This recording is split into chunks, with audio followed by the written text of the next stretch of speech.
Hello, everyone, and thanks for joining us again. I'm Janet. I'm one of the Tamron Tech Team members, and I will be your host today. Today, we have Tamron Image Master Hernan Rodriquez. That's going to be a great webinar today. Thank you all for joining us. And for those of you I see that have come back, thank you. And while we're waiting for more people coming in, just to go over some housekeeping notes, if your audio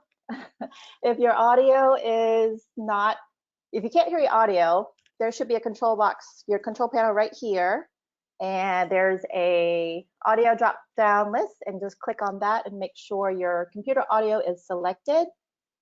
And if you're still having issues with audio and or video, this is currently being recorded, and you will get a link to that after the webinar ends. Let's see. And also, if you have any questions, questions are welcome. There is a chat box. Type them up in there, and I already see some people already greeting hellos. And if there's something that's relevant to a specific slide, then I'll try to pop in at the time, and we'll do a quick question for Hernan at that time. Otherwise, if it's just some general questions, we'll get to it as many as we can at the end of the webinar during Q&A. So I'm going to do a quick little test and check everybody's questions, see if anyone's having any audio or video issues. I think so far looks like everybody's good. I see some regulars that came back. Hello. Thanks, Danielle. Hi, James, or Jim. Hello. All right, I think we're good. Everybody, oh, Jillian. Hi, Jillian. Okay, so without further delay, I will hand it over to you, Hernan, and I will pop back at the end for Q&A. Take it over. I'm just kidding. I was going to say. I thought I'd throw a curveball at you at the beginning. Oh my gosh, you did. That's awesome. I was like, oh my gosh. That's anyway, so funny. Yeah, this is fun. This is the first time we do this, so thanks to Tamron and thanks to all the attendees out there. There's a couple of my favorite ones. Bob Harper, Mr. Bob, my brother Bob. You know, we met actually years ago at a workshop. What happened here? Did you take control of my thing here, Janet? Huh? Nope. You should have it. That's weird. Anyway. Oh, here. I'll just try to get back to you again. Good. You should still have it. Is there? Yeah, you could see it, right?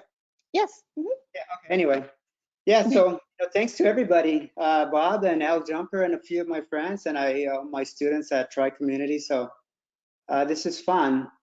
The first thing I want to do is, my heart goes out to all those affected with the coronavirus, and we're fortunate that we're all safe here for all those. But when it gets to your home and your to your loved ones, our prayers go out to you guys. Anyway, here's my information. I'm very accessible. I'm pretty bad at this, but if you ever have questions and you want to email me after the presentation, or for whatever reason, so this is where you could reach me.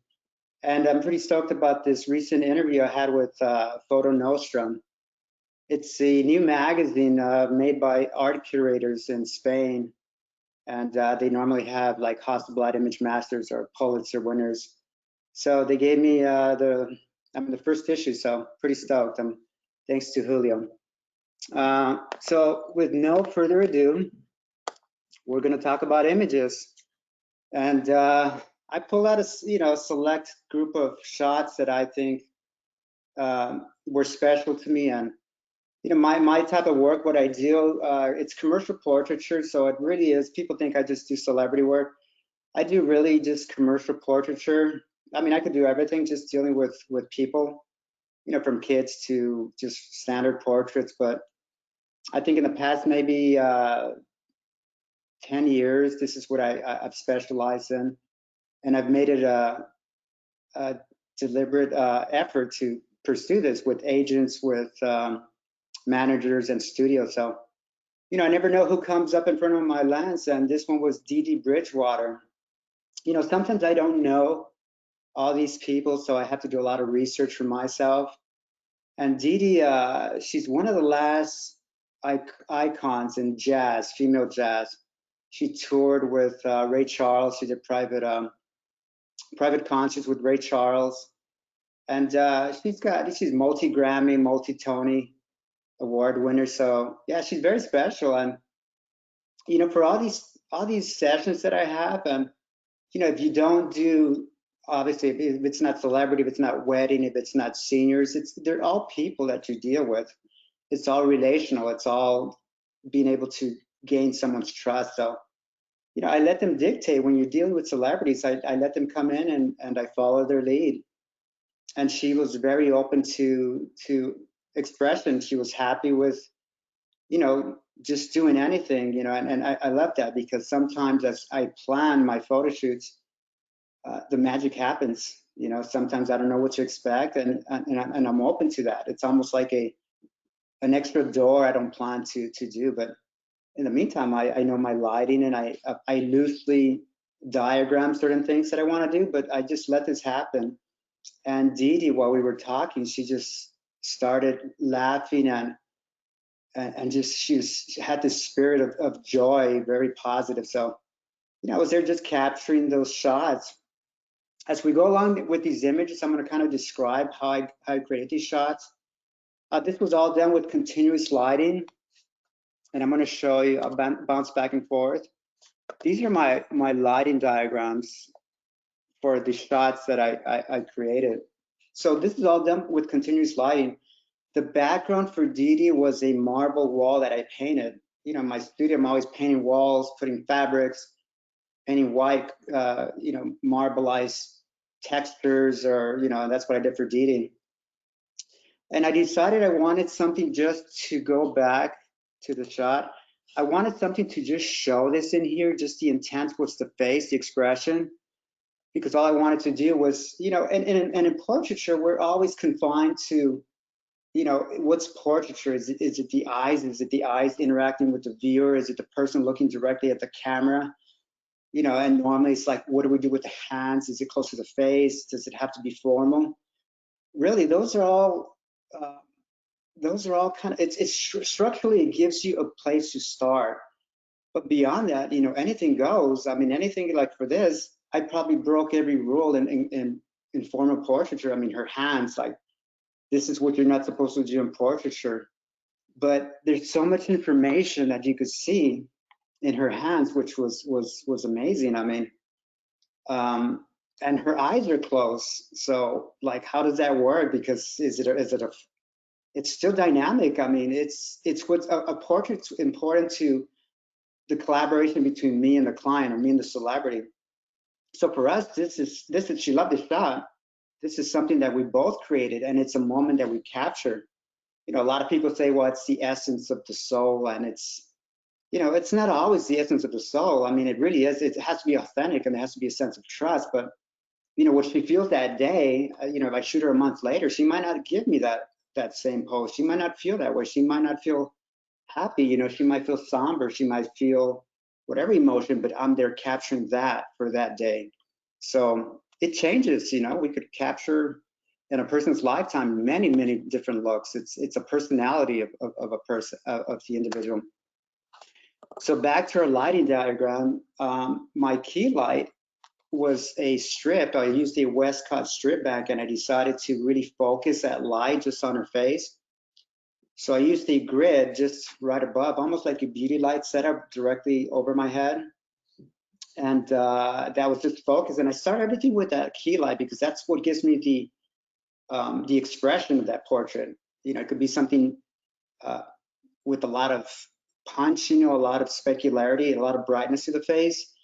And my style is that it's a hybrid between the classic portraiture, but I like to create a little bit more pop, a little bit more of that fashion type of style of lighting. And then if I'm shooting fashion, I don't like to go to the extreme of bright, specular, hot light. So I pull it back, and it brings some of that classic style of portraiture. So somewhere kind of in the middle, and that's what I did with this shot. And I normally use multiple fill lights. I don't use just one fill light. I decided to put one key light right up above, and I think that was at an f4. So I metered that at an f4. Like maybe if I'm at f4, 60th of a second, you see from the final tech notes that I stopped that down. Instead of shooting a 60th of a second, right up here, I decided to go 2/50th of a second, because what I wanted to do is I wanted to shoot wide open at a 1.8. I use a 45 millimeter 1.8. And the thing about lenses that when you're shooting with, I mean, any type of portraiture, if I decide to go to an 85 millimeter lens opposed to a 45 millimeter lens, a prime lens, it changes the whole dynamic of the image. I mean, it goes to something a little bit tighter. It goes something, you know, the lens has a different perspective into what it's going to project on the portrait. The 45 gave me a little bit more room, a little bit more of a fashion composition, because I wanted the freedom of her hands. I wanted the freedom of the body moving, and I wanted that to be part of the narrative. Because as I was working with her, I started with a 90 millimeter lens, and it was just too tight, and it didn't give me all this interaction that she had, or it didn't allow me to show the rest of her body coming in and expressing that. So my multiple fills again were one strip light to the camera left, and that was probably like a stop and a half less than my main light. And then I put another light directly behind me, a bigger softbox. It was a Westcott 3x4 softbox. And when I'm using continuous light, I normally do that. I use the Solex, the Solex LEDs, which are amazing. It's beautiful, beautiful lighting. I could dial it down. Actually, that's how I live myself today. I could dial it down to 1 or to 10 full power, or 100 full power, and it gives me a good range. And it has enough power for me to bring it down and just to be able to get that f 1.8. So, and that was what I decided to do with that aperture priority. I decided to shoot with the 1.8 to be able to give me that. And the last thing I used was a highlighter right underneath here, would give her that tunnel of light. So how we doing, Johnny? We're doing good? Yes, we did have a question on the key light. Is it 1 foot by 4 feet? Yes, I'm pretty Yeah, sure.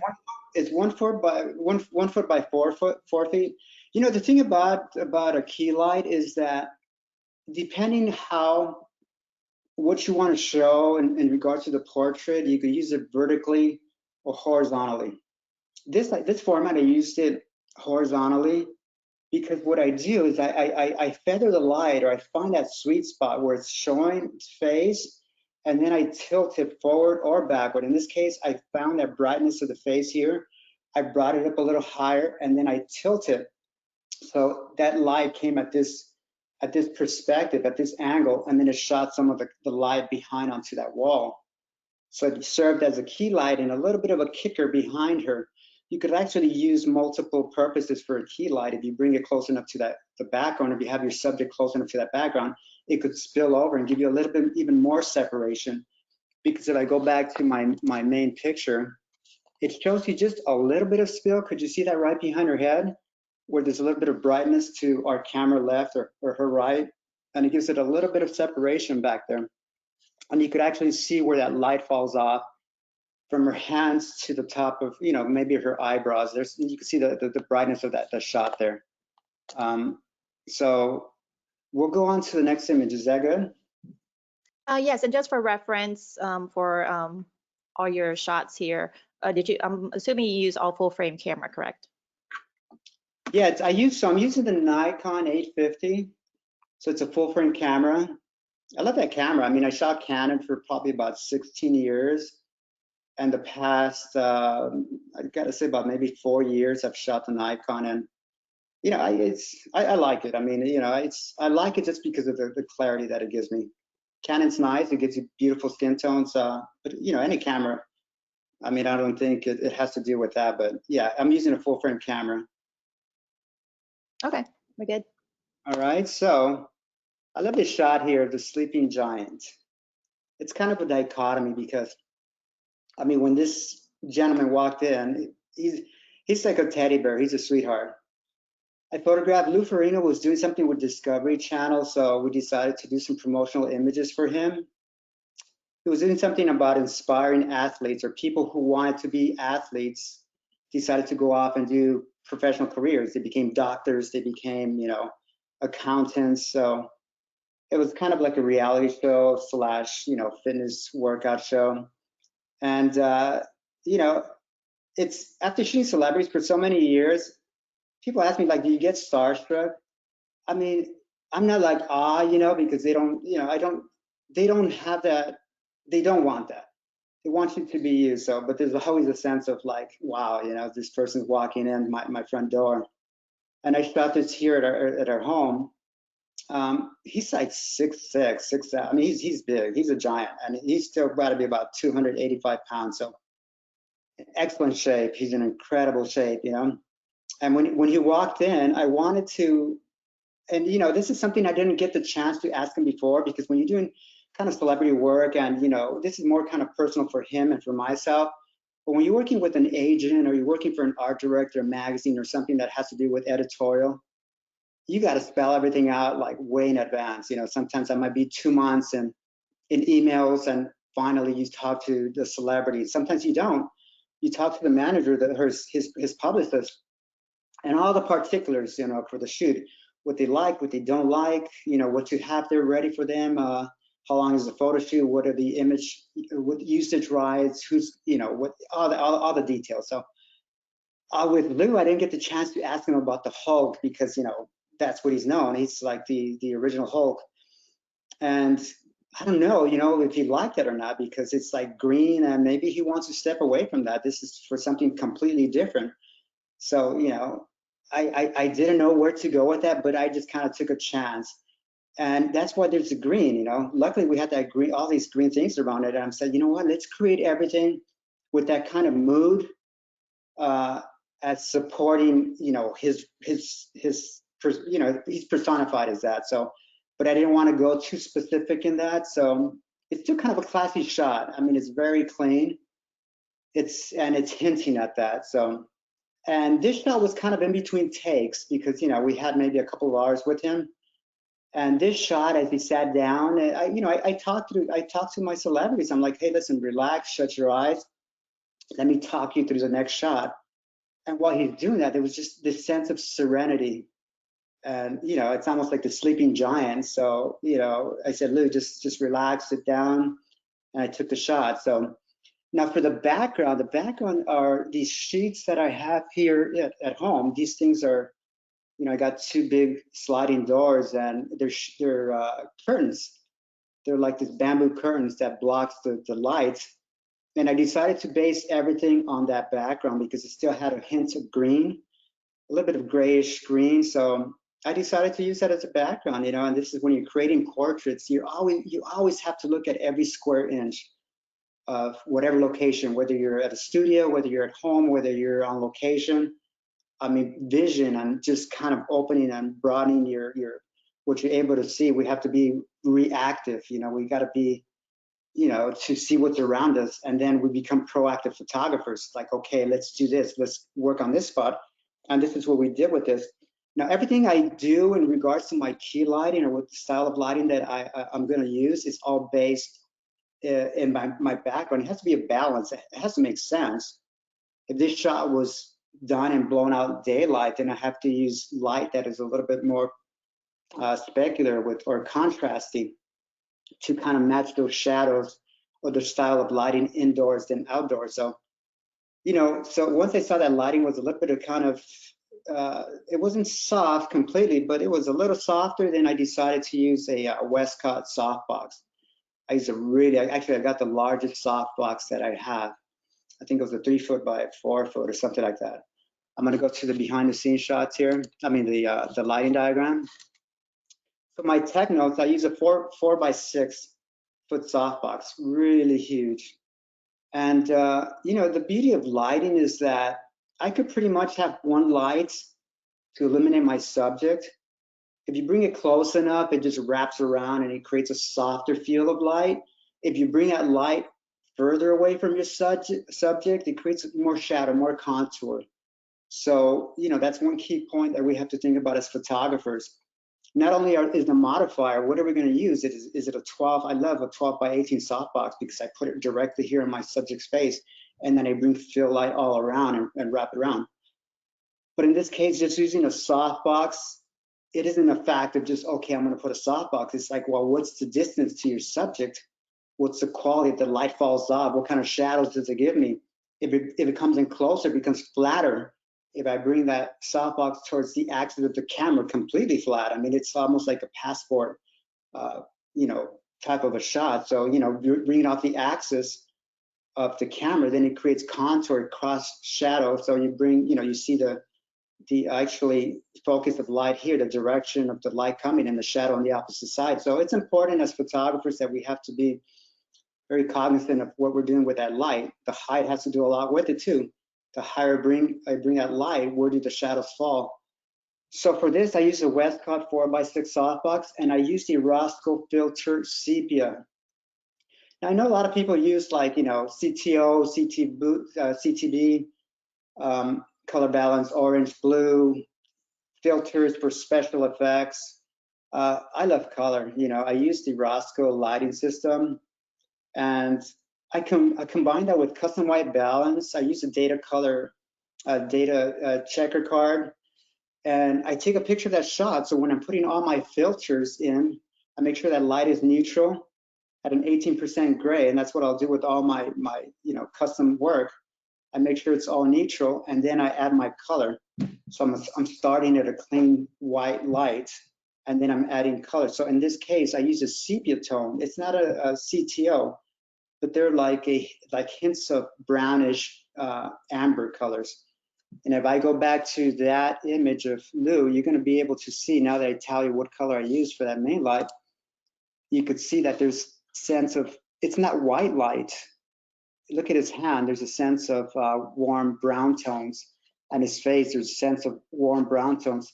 And if you see the highlights on that green chair, had I not used that, it would have been just blown out white light, but there's hints of warm sepia. And that's because I used that in front of my softbox. Now, when I'm using a fill light, what I like doing with my fill light is, all it is a fill light. It's as if somebody opened, double doors and let light in. It's non-directional. It shouldn't have shadows. It shouldn't have contouring. It should be just fill. Open the windows and just let the light fill the room.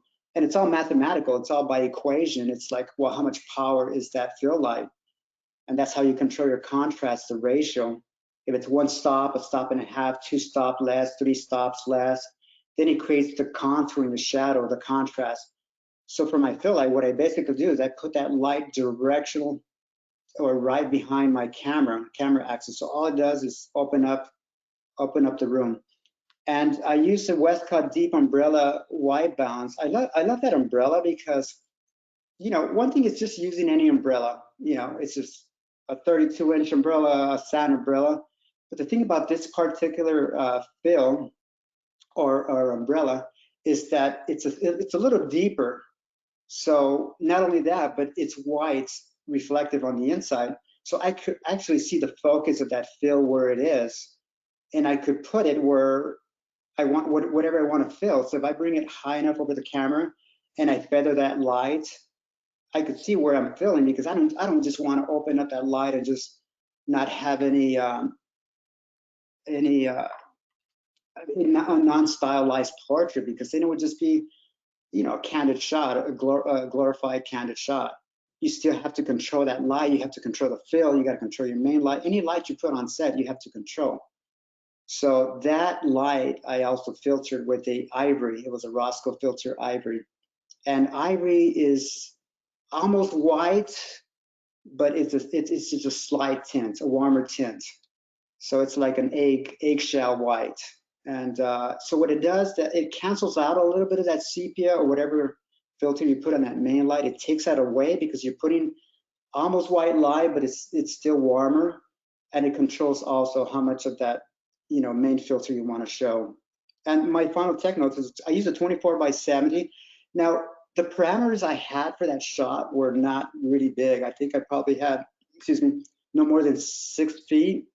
So the 24-70 allowed me to be able to get a variety of shots, close-ups.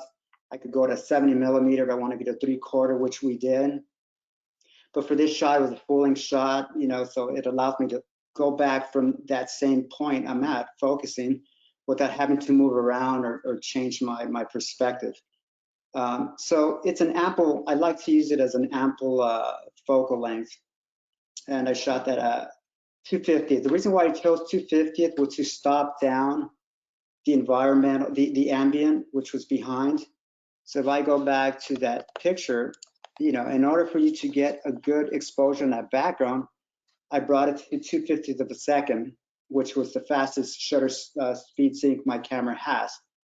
And then once I get that exposure, then I put the amount of fill on my main subject, which was a 5.6. So how are we doing? I want to make sure I'm not losing you guys over there. A quick question on, was there any particular reason for cutting the back of the chair? Well, the actual final shot is not cut, but just for the sake of cropping it for our presentation, it's cropped. So yeah, no, it's completely there. So yeah, no, there's no reason, but that's a good point. Now here's another version of that for Lou, and I love this shot because he was also again willing to pose and show me different sides of himself. He's a funny guy. He's got a great sense of humor, and he was open.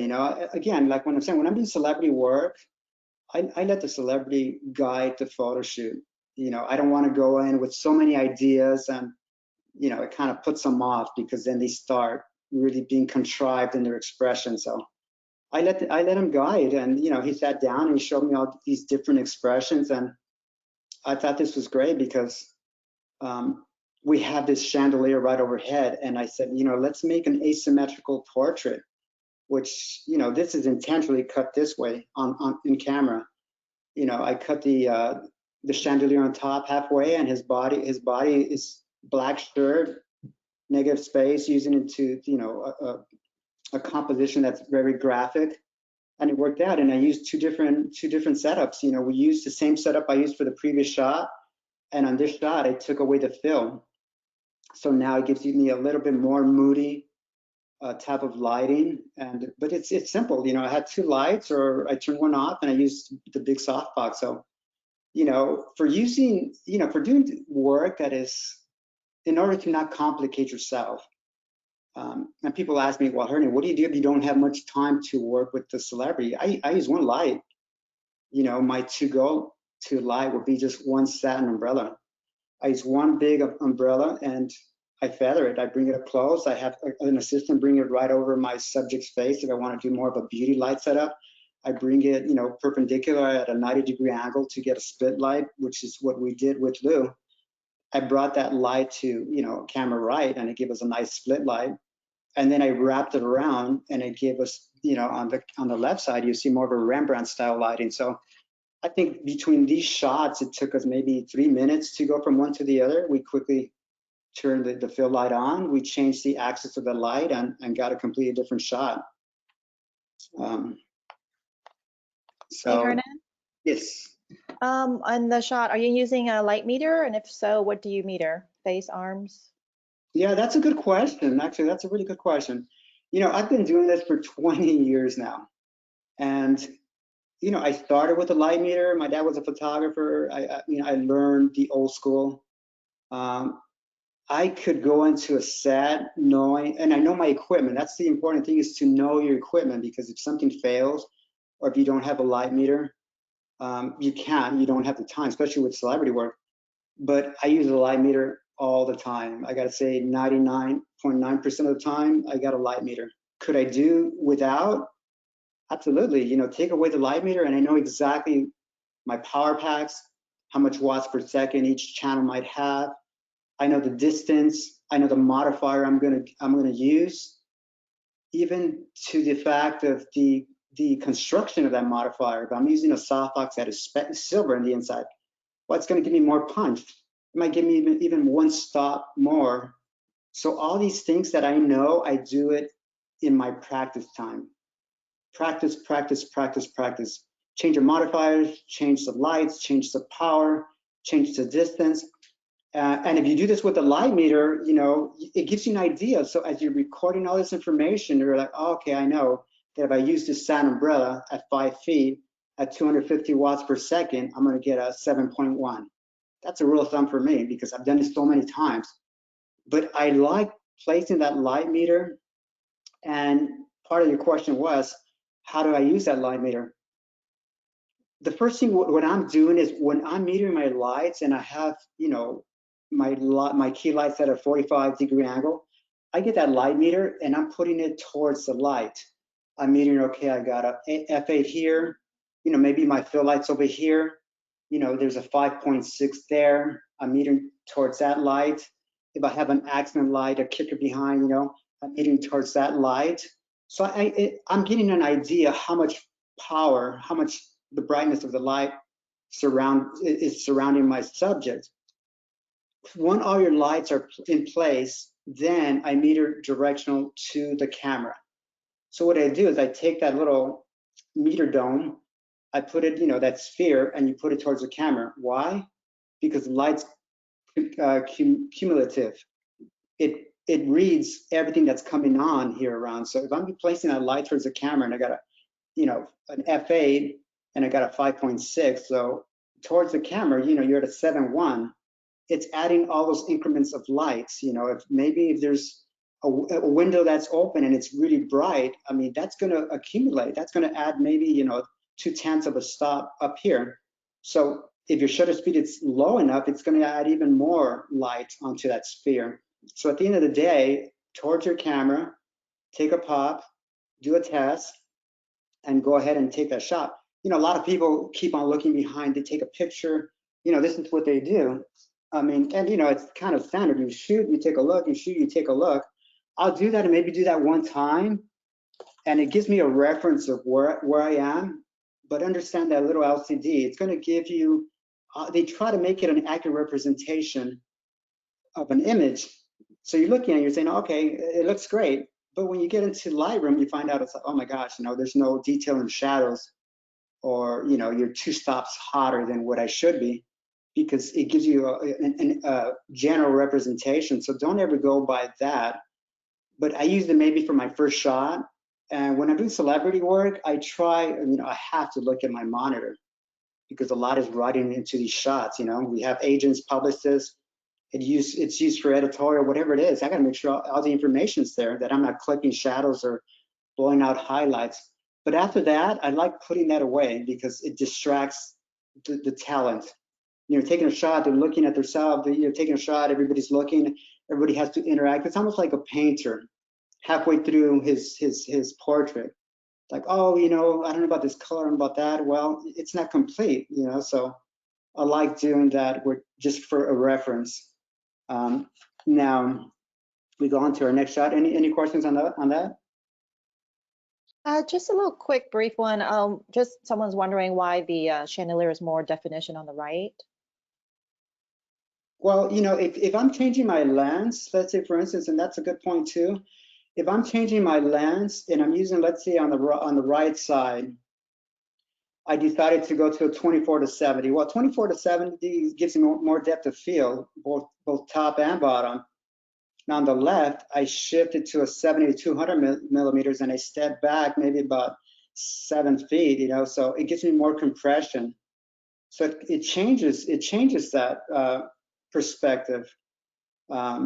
It starts whatever planes of focus are far back or forward. You know, it starts changing that perspective, or simply by changing my f-stop. So that's a good question, but you know, your lens carries a lot of the bulk of the work, depending what you want to convey. So you know, I'm pretty sure I changed my focal length on that, and then I recomposed in post to get that shot. So yeah, that's for that.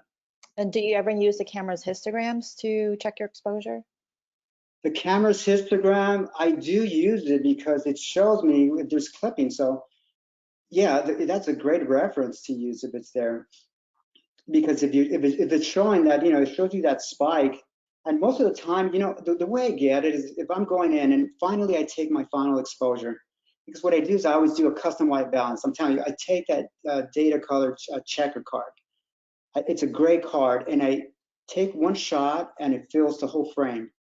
Now, once I shot and I see the histogram, it's almost a perfect spike, you know. But understand, if it's a low key image and there's more shadow in this in the scene, then that histogram is no longer a perfect spike. That histogram is going to shift towards the left side where there's more shadow and there's a lot more room on the highlights, highlight and midtones, because everything's coming off to more of a low key. If I'm doing a high key shot where everything's bright white, background's white, then that histogram is going to shift over to the right side. But you know, it's predictable because it's high key, low key. So, but most of the time, it always has to be within the confines of that histogram. No clipping on the right highlights, no clipping on the shadow side. So, yeah, that's a good question. Now, this shot I took, actually, this is right before the shutdown, the coronavirus. I think it was 1 week before we shot a billboard for Eddie Griffin. Eddie Griffin I've been shooting now for, I gotta say, about 9 years. I do all his, you know, this was for Showtime. I think he has a new show on Showtime. And, you know, we shot this in studio. He was doing a commercial. And as he's doing a commercial, you know, I mean, sometimes it gets crowded. It was kind of a small studio. Then I had my setup adjacent to that, and we were shooting stills or his publicity shots. So this, I started on a Sauvage. It was a sky blue background. The original shot is sky blue background, and it's a simple shot. Him, expressions, that's all it was. He's moving to the left, moving to the right, laughing. You know, and the thing about when you're working with, I mean, especially with Eddie Griffin, you know, if I start posing people and if you see that the images become contrived, I don't always pose. I let them express themselves, let their natural body language come forward. And all I do is kind of refine those poses. But for him, you know, he's going to give me this, he's going to give me laughter. All I'm doing there is documenting his complete session. You know, we probably shot for 1 hour. And this shot was just something that he gave me, which was great. I used a 2 light setup. For this shot, I used, this was my behind the scenes shot. There were 2 Westcott deep umbrellas. One of the umbrellas, and this is almost like my number 1 to go to setup with any celebrity, any portrait that I do. Simple. 2, I was trained to do my portrait work early on in my career with 2 umbrellas. I learned from I think it was a president from PPA at the time, you know, 15 years ago. And, you know, everything he taught me was with the 2 umbrellas, bringing that light really close to that umbrella, getting a brighter focus, gives me more of a cinematic lighting style. If I pull that umbrella further back, it wraps around and it gives me more of a dynamic range. The tones of the skin are more even toned. And then my fill, all you do is the same thing with my fill. I bring that fill further back, keep it behind my camera, and I can change that focus where I want that fill. So, you know, for this, I didn't have much time to work with Eddie. He had to do a commercial. They gave me 3 minutes. He went back to do another scene. He came back with me another 5 minutes. So I knew I didn't have much room or time to be able to explore lighting with him. So I decided to go with something that gives me a lot of ample room. In regards to the ample room, it's just ample light where he's moving and becoming very dynamic and expressive. And I'm just hammering the shots out without having to wiggle the lights around, change it, other than maybe the feathering the light, maybe the angle a little bit. But other than that, it was quite simple. And I use Roscoe Filter Lavender. Now, the reason why I use this, I normally use this with darker skin tones. Anybody who's like a medium 60%, you know, gray from skin tone further darker, I use the lavender. Because as it is, lavender gives you, when I custom white balance, the opposite of that blue, or that lavender gives me a little bit of that rosy, you know, pinkish undertones, and it allows me to pull back that color. So it's no longer too much of a grayish blue skin tone, but now as I bring that slider up, it gives me more of that magenta lavender. And if I go back to that image, you could see those undertones on his skin. You know, it's not white light, it's not amber or sepia like I do sometimes, but it's these tones of pink and lavender, which is great for darker skin tone. And if you see a space where that focus, where that bright light is, that actually light was created with the focus of the main light, placing that flash head really close to the circumference of that umbrella. Understand when you're lighting portraits, and you know, as I said early on, it's the distance of the light. You know, it's not only the proximity of the light in, you know, where the subject is, but it's also that distance of the flash head to that modifier sometimes. You know, and in a case of an umbrella, it's bringing that focus of that light really close to the center of that umbrella, and it gives me more of that cinematic lighting style. And I shot that at f11 because now they're shooting, you know, actually they went to billboard size with that f11. You know, I don't go over an f16, even if it's a billboard, you know, f22 or whatever. F16 for me, with like a Nikon 850, which has a lot, almost 50 million megapixel. If you nail the exposure, you get some beautiful shots, you know. And I saw the final image, not of this one, but a previous billboard that I shot for a hotel in Las Vegas. You know, it was a 4-floor billboard, and it held up really nicely because, again, my exposures were, you know, spot on. How are we doing? Any questions? No, we're good. We're good? Yes. Okay, so this is another shot that I did for another celebrity shot that I did. Mario, boy, he's very active. He does a lot in the industry. And this was for his fashion line. You know, his agent called me, and he had a client in New York coming in with all his product line. You know, he had casual wear, workout wear, and they gave me, we were 2 months back and forth on what they wanted from his session. For his active style shots, you know, he's like California, you know, meets the active lifestyle. So, you know, they send me a storyboard of Hernan. This is what we need for active wear. This is what we need for his red carpet. And this was called Red Carpet. So this was shot outdoors. And it's kind of tricky because California has really bright, hot sun. You know, this was shot midsummer, 4 p.m. So, you know, it's not always ideal shooting here when the sun is at its highest peak. It wasn't 12, 1, 4 o'clock. It was still bright enough. And we shot this at his compound, because he had a 4-story house, beautiful house. And this one overlooked the valley and downtown LA, the whole city. So when we get there, you know, I've never been there, so it's not like I could storyboard or find my designated spots. You know, the client flew in from New York. His publicist came in from LA. He had a whole team. He had his makeup people. He had his agent. You know, and it's kind of tough. It's kind of stressful sometimes when you're doing celebrity shoots, because it isn't only you're appeasing to the clients. They want to make sure. I mean, they want to look good, but you also have other people that you have to account in the equation here. I mean, his agent has specific needs, his manager specific needs, but also the client, which was a fashion, you know, the fashion line who put this together for him, had his needs, you know, make sure that this is the way we want his look. And we shot everything based on that ambient, that exposure, that ambient exposure. And if you see to our camera right, which is his left cheek, you know, we didn't have much room to work with because this was the actual specific place they wanted to shot. And that sun came from our camera right. So, you know, we decided to base everything on that light, but not as a key light, but more of an accent light, more of an edge light. So that light, you know, in sunny California was an f16. So I already know, metering that outdoor, that I'm getting that f16. And for somebody who asked me, like, do you always meter? Yeah, I mean, I wouldn't know that was an f16, though I could guess at it. So once I get that exposure, then I add my fill light, my key light. So my key light was not the sun, but I placed this large parabolic Westcott 7-foot umbrella right overhead.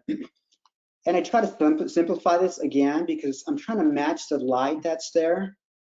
The parabolic is also a center, the inner baffle or the construction of the umbrella was silver. So it gave me more of that kind of fashion look, a lot more punch. But I also put a diffusion in front of that umbrella, which softened that edge a little bit. It didn't give me too much of that contrasty light, but just enough to be able to give me some of that separation. And then I placed another octabox to the camera right, almost from the same angle. And the thing about it, when you're using multiple flash units, and you're mixing it with natural light, you always have to base it on that natural light, because then it becomes very synthetic. I mean, it looks very fake. As it is, we already have that bright sun coming from the right. So I make sure that that key light is almost coming from that same direction, but not quite. You know, I bring it from I key light where my sun is what I like to do, unless I'm going completely opposite, using the sun as a background or as a rim light. Then I could go ahead and put a key light right up in front. So our behind the scenes shots is here, as you could see. I used, here are my tech notes. So the main light with this large 7-foot parabolic with diffusion, and that was f11. So that was one stop less than that sun exposure. That sun exposure was at f16. So, you know, it was one stop less to be able to be within the confines of that contrast. You know, it couldn't be 2 stops, because then that sun becomes blown out. It would, you know, it would blow out that edge. And to balance that exposure of that key light, I used a Westcott Apollo at a 6.3. Now the 6.3, all it does is open up the scene. You know, it's not huge, but it was small enough or large enough where I could just focus where that fill was going to be. It was just, you know, just above his head and somewhere down by his knees. So I was able to focus and just kick it maybe, you know, 2.5 stops less than that main light, and it just opened up that exposure. So if I go back and knowing that we use that orb as a fill light, you can see now where that focus of fill is down in here. My main light is here, just making sure I cover that face, that mid, you know, overall exposure, and then I kicked a little bit more light over here, but not too much where it becomes artificial. You know, again, like I said, fill light is just open up the windows and fill the room. Even if I'm shooting outdoors, is what I'm doing. I'm just filling up a little bit of what I want to display in my portrait. So, and then the sun was to our camera right, you know, his left cheek is where I got that f16. Now for the lens, I used a 7200 millimeter because I also did not want much information on that background. I just wanted to hint of California, you know, the Spanish house right to his far left or his far right, the scene, the skies, you know, and my 7200 millimeter allowed me to go in somewhere, you know, slide that 200 millimeter. I was at a 150 millimeter focal length, and it gave me just enough compression on the background, but it didn't completely just blur everything out. So it kept me somewhere right in that middle place. And that was that shot. How are we doing? We're doing good. We have about, it's 11:49, so maybe 15, 20 minutes Okay. left. Where's Ken? We have Ken out there. Anyway, any questions in regards to this? So we're good with that? Somebody asked, what light meter do you recommend? I use this Laconic. Actually, I have the old 358 Laconic. Was that Ken? Yes. I said I'm here, don't worry. Okay. Anyway, for the light meter, I have a Laconic 358. I have really an old meter, but 10 years old or 7 years old, and I still use it. So a 358, you don't have to buy that. It's, you know, if you have a spot meter, if you can get a spot meter, by all means, get the spot meter. But, you know, it's a Laconic 358 is probably $250 maybe, or it's 270. And that's adequate for me for what I need for my use. This is another, Janet, is this on your way? Could you see this here? Or just the Mario? Yeah, but is there a to-go webinar control panel? Do I only see it, or do you see it also? No, we don't see yours, no. Oh, okay, because I'm moving it around here. Okay. So this was, as the sun was going down, and it was going down quite quickly. Now Mario gave us, talk about punctual. We got there at 4 o'clock. Shoot time was 6 p.m. So he gave us just 1 hour. So he gave us 2 hours to set up, which was really nice. I mean, his keeper there led us into his compound. We got, I had maybe 3 assistants. We set everything up. And in that time, boy, we had to have, a quick meeting. For the first time, I was meeting the client, which was the person bringing all his fashion line. We went over, 12 shots that we needed. So I mean, it was a lot. It was a lot of stuff we had to cover in 2 hours. There were 12 shots. We had to put together location, where our shots were going to be. So, and knowing that we had an hour to go between, 5 and 6, the sun was dropping quickly. Or between 5 and 6, the sun was going quickly. So, we had to kind of say, okay, shot number 1. And I had all this diagram. I try to keep everything on paper, so there's enough room to kind of, plan A, plan B. Sometimes I have multiple plans because if something doesn't work, and it could be unpredictable. So whatever I could iron out on paper, I make sure that I do. And as I held my storyboards and collaborating with his agent and the client, we were able to put all this together quickly. So as I had on my storyboards, we just quickly drew out, okay, shot number 1 will be here. This is my shot list. Shot number 2 will be here. We're going to use this modifier. Shot number 3, we're going to simplify it. Shot number 4 is at the end of the day. So this was the shot at the end of the day. All I did was use one umbrella. The sun was dropping right behind him, as you could see. The exposure changed. So, I think we might have dragged our shutter speed now to maybe 1/25th of a second to be able to get some of that backlight there. And I used a white satin umbrella, to kind of match that lighting that was there. I didn't have to complicate it. And, the more complicated it gets, he's waiting there, Mario's waiting there, and I don't have time. I don't have time to say, hey, wait here, let me change this, or let me add a light. Everything has to be done, boom, within minutes. And, from that shot, we went to this shot. And it's pretty much the same lighting setup that I had with that large umbrella. And in this case, it was just bringing the light a little closer, wrapping it around, and it gave me that latitude I have to work with by being able to use just that one light. Hey, Hernan. Yes. Did you change the white balance on the strobe since the sun was the edge lighting? You know what? The white balance I'm always taking for every shot. That's a great question, because for every shot that I take, every scene change that there is, and it could be scene change where in regards to my lighting, wardrobe change or whatever may be. In this case, it was ambient. The ambient was changing. So that first shot with Mario coming with that sun wrapping around, yeah, that was going to be a different white balance, because there's a mix of temperature. As that sun's coming, it was kind of warm, and then I'm putting light, artificial light on him, which tends to be a little bit bluer, and I have to make sure there's a consistent skin tone, a consistent white balance. So, that shot I took, now this shot changed. Absolutely, that sun was dropping behind him, and now my key light, which is artificial light. So, that white balance got me to be able to be consistent, to neutral, a neutral white balance, an 18% gray. So yeah, I completely took a different custom white balance here. And sometimes I do it in camera all the time. I normally do it in camera, but I also make sure I take a gray card.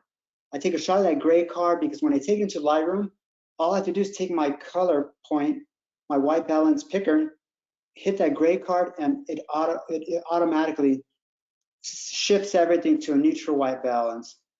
And it gives me also a gauge, because if I could see where those numbers change in the white balance, if it goes from 5,600 to 6,300, then I could always come back and fine tune that color to be able to be consistent from shot to shot to shot.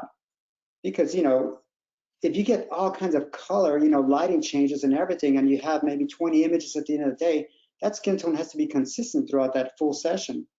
And it's our job as photographers to be able to do that.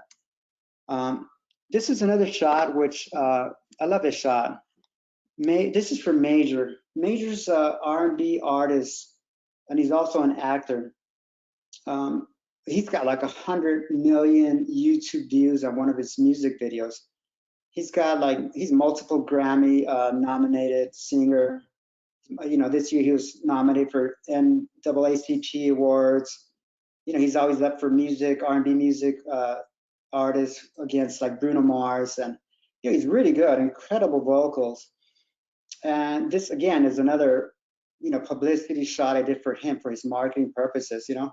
And the thing about, you know, people ask me like, well, do you shoot editorial? Do you shoot, you know, when you're doing the celebrity work? You know, sometimes I shoot specifically for a magazine or a, you know, a specific need for the client. But I get hired by the celebrity or the agent just to create a collection of images for the talent and maybe 5, 6 looks for them. And I don't even know where these images end up. You know, they're for editorial, they're for magazines, they've been covers of magazines, they've been shot for billboards. You know, people call me, hey, did you see your image for use for so-and-so? Sometimes I don't even know. You know, one of the images that I shot for Eddie Griffin, I had no idea it was used for a billboard. And, but that's what I do. You know, all I'm doing is getting hired to shoot the talent and to make them look spectacular. You know, give me some beautiful images for our clients. And whatever we use, you know, we negotiate what those usage rights are. You know, it could be a CD. This was for his music label. And he's very spiritual. One thing we have in common was that, you know, we're both Christians, and you know, his whole thing was that, you know, I want to show hope to the future. I want to be a mentor to, you know, to future upcoming artists and kids and just for anybody. And part of that was that hope, you know, and the thing about it is that they're gonna show me, or they're gonna tell me what's special to them. You know, and that tattoo he has there on his right arm, you know, he's like, Hernan, this is all, you know, and he pulled that up. He said, Hernan, this is all I stand for. I stand for hope. And I said, you know what, this is it. That's our shot. You know, again, I did my research. I found a spot for him. It isn't like, oh, okay, let's see where we shoot now. I found a shot, I mean, a place, a location on Mulholland Drive here in Santa Monica. So we shot up, drove up a hill where it overlooks the beach and the valley. And thank God that day we had some beautiful clouds behind him. So I said, this is it, you know, let's go outdoors. And I didn't plan on this shot. I knew the location. So as I'm talking to him and he's telling me this, I said, let's make that our shot, Major. Let's come up, show me.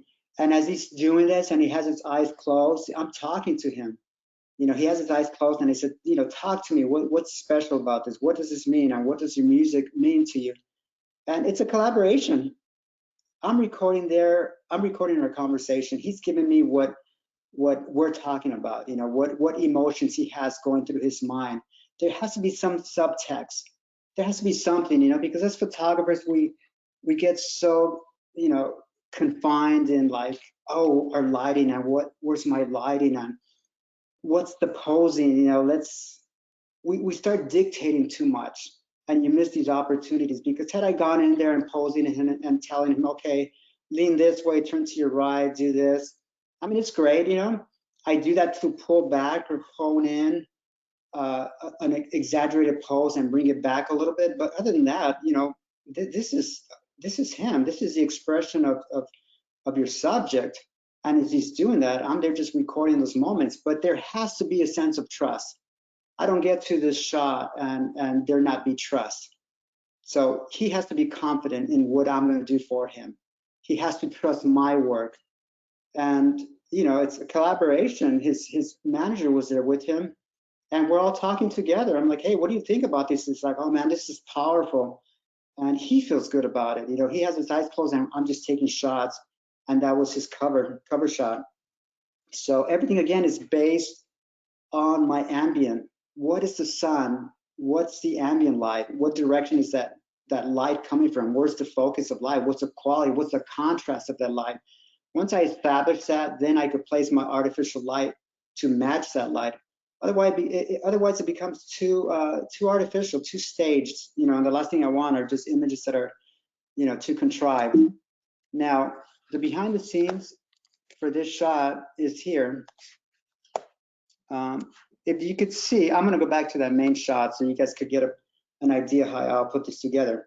The sun was coming from an angle, to camera left, kind of behind me a little bit, but that sun was blown out. Again, California sun, 3 in the afternoon. You got to control light. When you're going outdoors, you got to be a proactive photographer. Add light, what you want to show, take light away, what you don't want to show. In this case, that sun was just way too hot, so I had my 2 assistants holding a Westcott. Man, it was a large 7 by 7 foot cine. It was a scrim jim, and it was a 3/4 stop. I could between 3/4 and a 1 full stop to be able to cut some of that light, but still give me some of that natural ambient fill, or sometimes key from that sun. So in this case, I wanted to use it as a fill because it was just blown out, but also taking into consideration where I placed that artificial light. And in that case, my key light was a Westcott Rapid Box Beauty Dish. Again, if you see the distance in proximity, it's all coming from that same direction. The sun is filling from one side.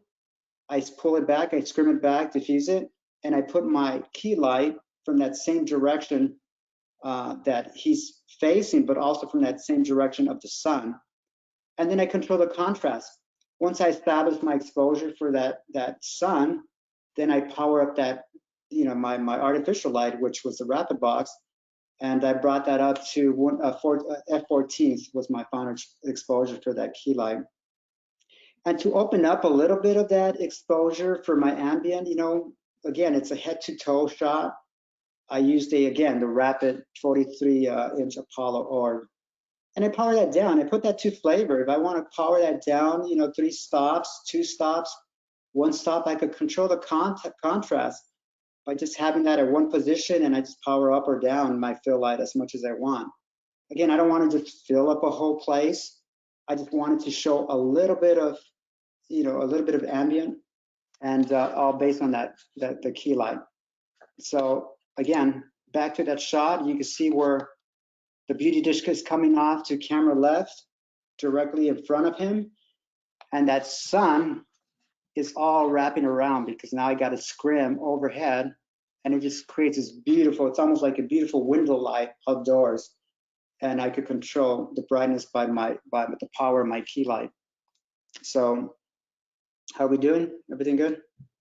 Actually, we probably need to get to questions, Hernan. Okay. Okay, I'm gonna go really quick. I'm gonna go give me 2 minutes. Okay. So this was for Reggie Miller, NBA Hall of Famer Reggie Miller. He's an avid cyclist. Now he's going professional cyclist. He gave me maybe 5 minutes to take this after a bike race. He has a cycling line with Castelli, and we just said, hey, listen, this is our spot.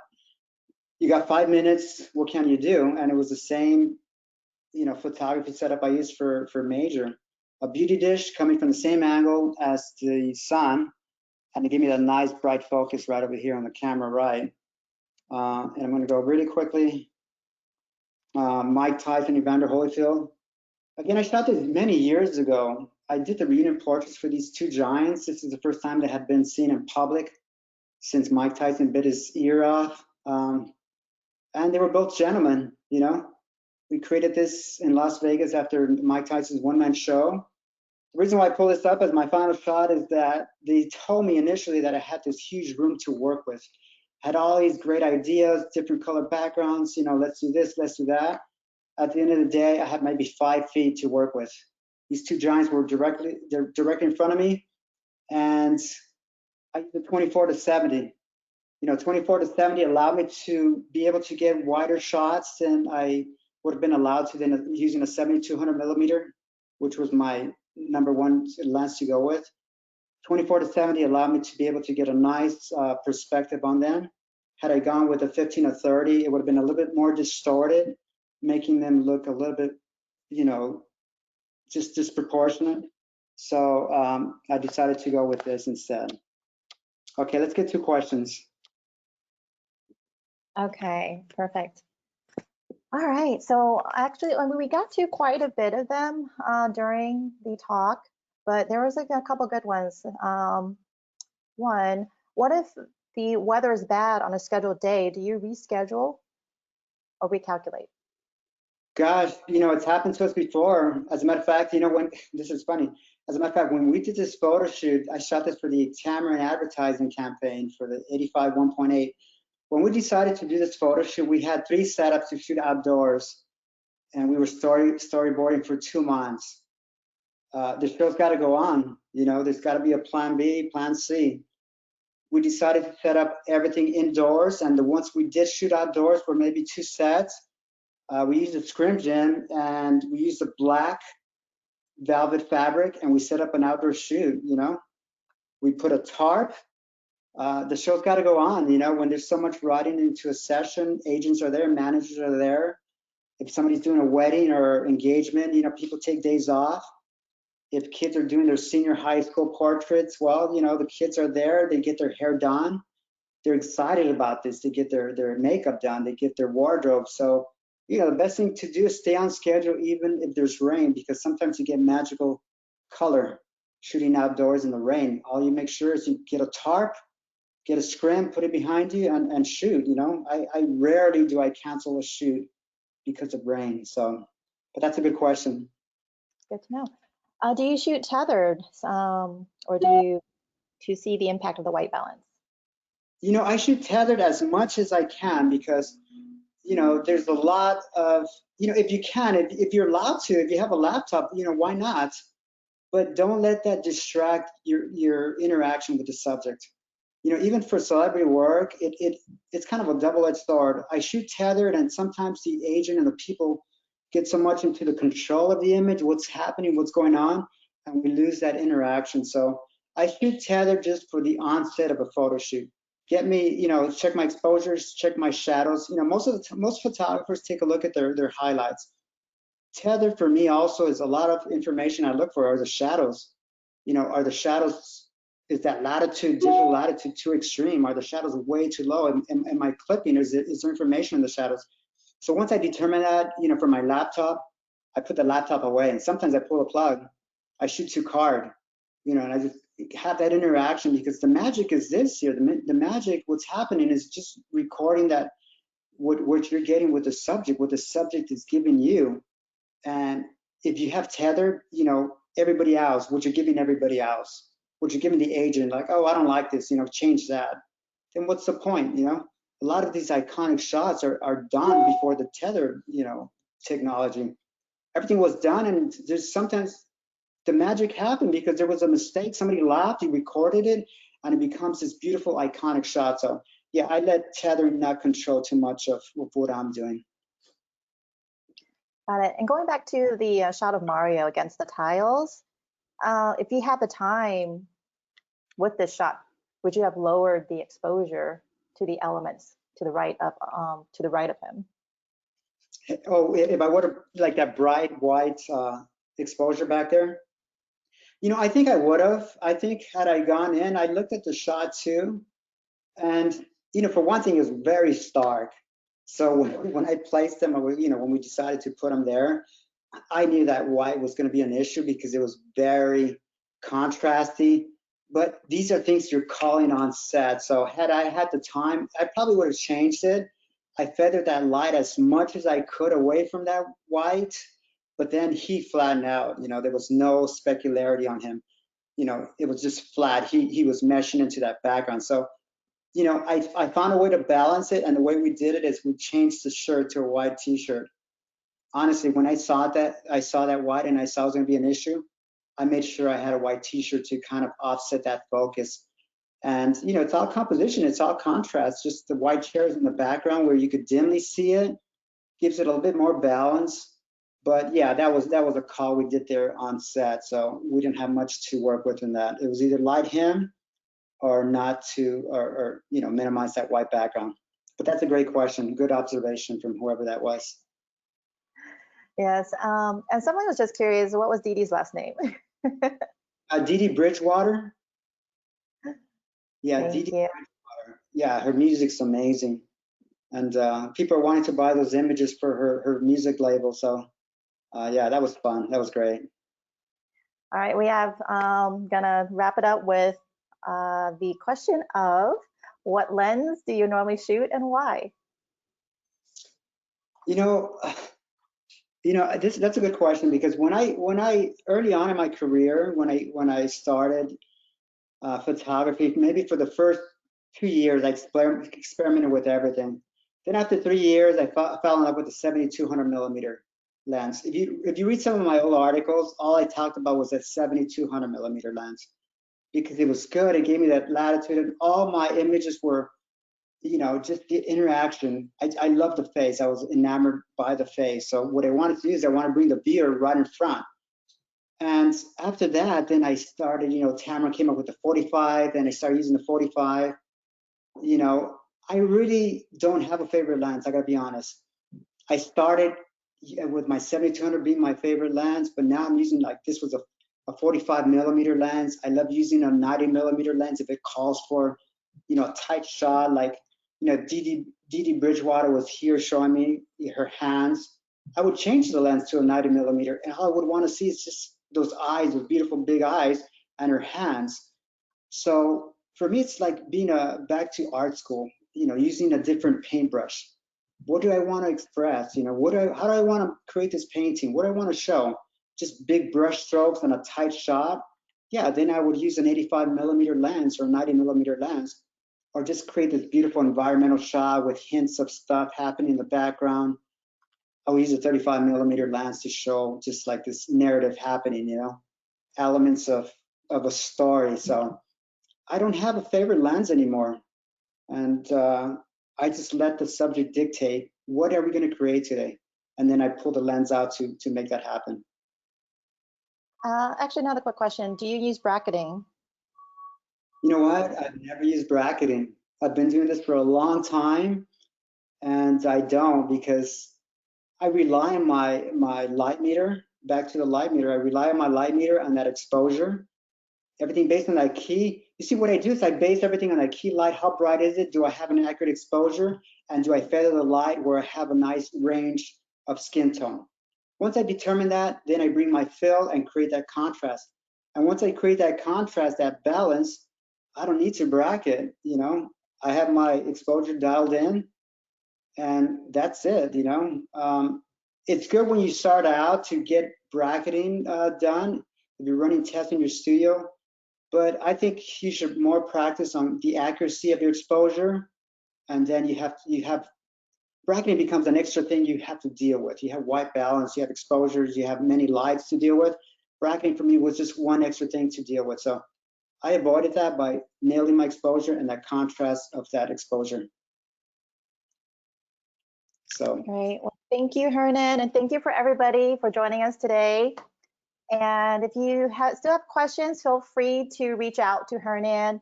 I believe you have your information up for them as well. And if not, feel free to look through this webinar again. It is being recorded, and you will get a link to it. Hey, this is your shot, Janet. You said you like Freddie Prinze Jr., so I thought I'd pull him off to say goodbye to everybody. Yes, thank you.